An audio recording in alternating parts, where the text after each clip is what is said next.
All right, fellow summer enthusiasts, huge movie fanatic Nate coming to you from Lake Nate, somewhere in Minnesota, on a beautiful, well, could be a little nice. I mean, I guess I'm getting overly picky. It's sometimes the sun goes away. I guess I'm overly picky, but on a mostly glorious mid-June day in 2014, coming at you to review the last in what I would consider to be the trio of late 80s underwater movies, which is, of course, the biggest budget one done by, at the time, the guy who was come off the very successful writing and helming of Aliens.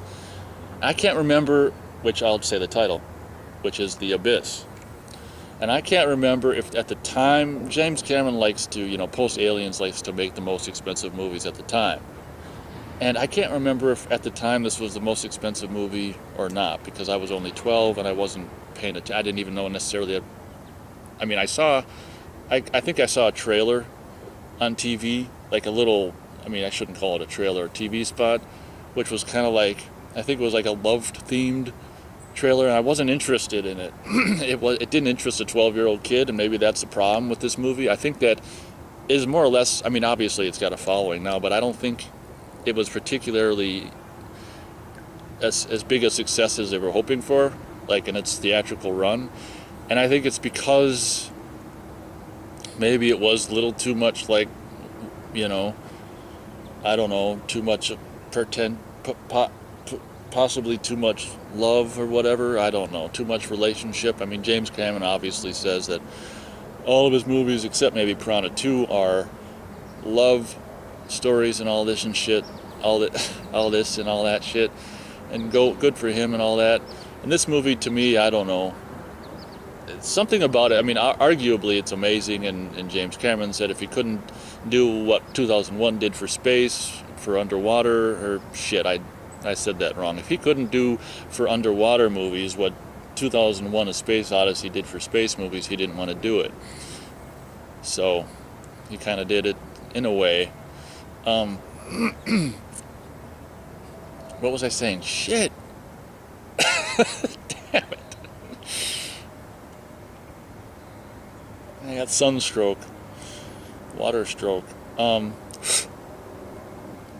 Fuck me.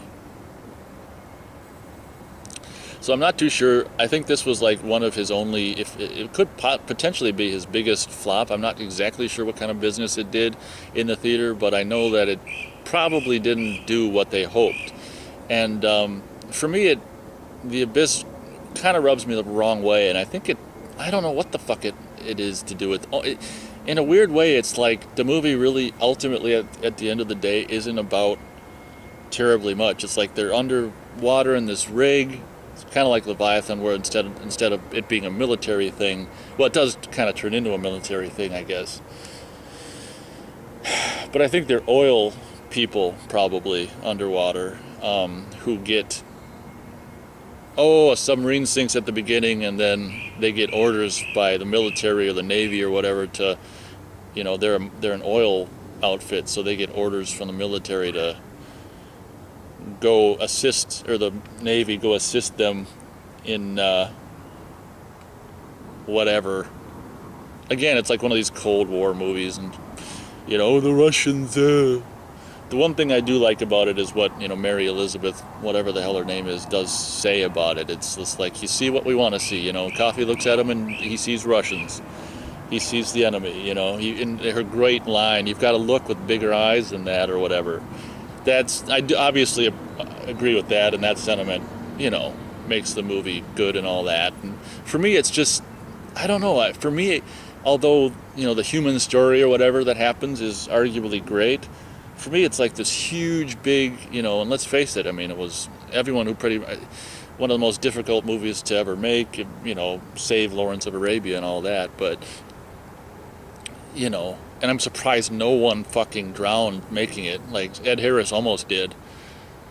It's a very dangerous movie, and I cannot believe that no one died making it, and good on them. But to me, it's almost like so grandiose in scope, and for some reason it seems like, I don't know, the scenario doesn't necessarily even fill just the grandiose scope of it for me. there could be those of you out there that are like, what are you talking about? It's the greatest movie ever made. And I'm like, well, that's cool for you guys. If that's how you feel, you're entitled to it. But this is a review, my review of it. So this is what I think.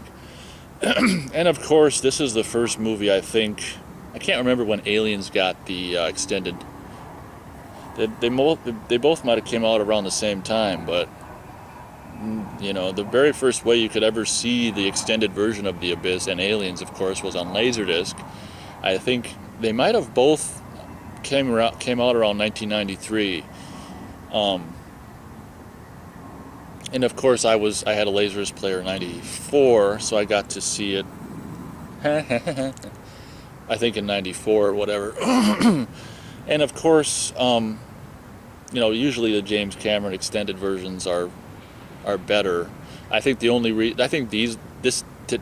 this movie would have come out probably uncut.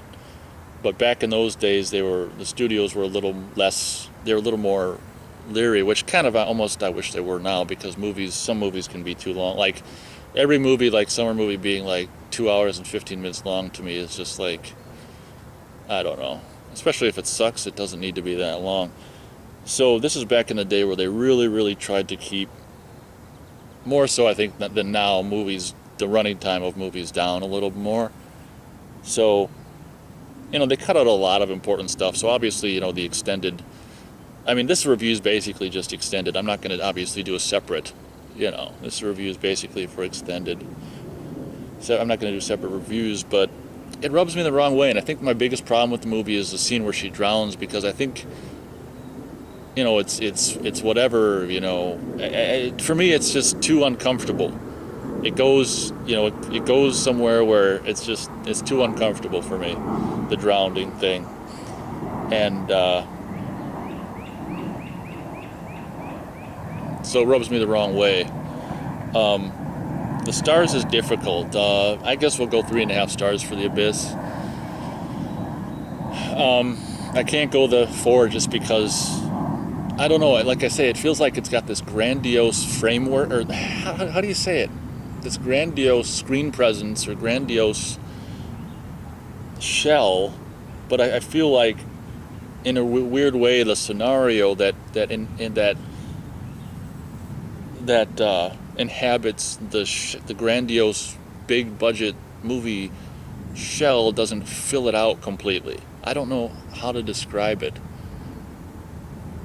Like, he aimed for the stars and he didn't get out of the atmosphere. He didn't make it out of the atmosphere. I think that might be what my problem is with it at the end of the day, and it might be regarded as, aside from After Piranha 2 being his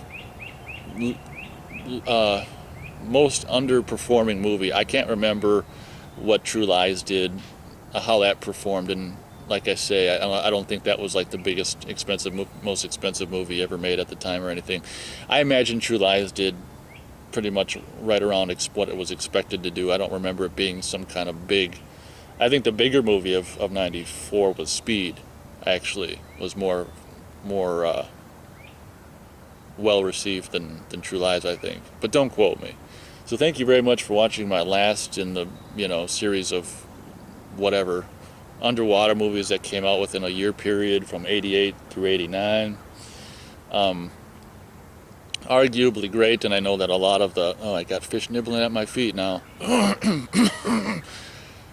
Arguably, a lot of the big fans, and even me, because I like it, are waiting for the Blu-ray. They keep telling him on camera and on forums, not that he's reading, just screw Avatar sequels and just give us the True Lies and Abyss Blu-rays, which I kind of agree with.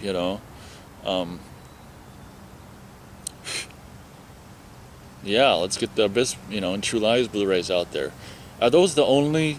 I think those are the only, save for Piranha 2, James Cameron movies to come out on. Yeah, that's all the. Those are the last two James Cameron movies that are waiting for Blu-ray, I think. So thank you very much for watching, and we'll catch you next time at the lake or wherever I end up. Have a good one.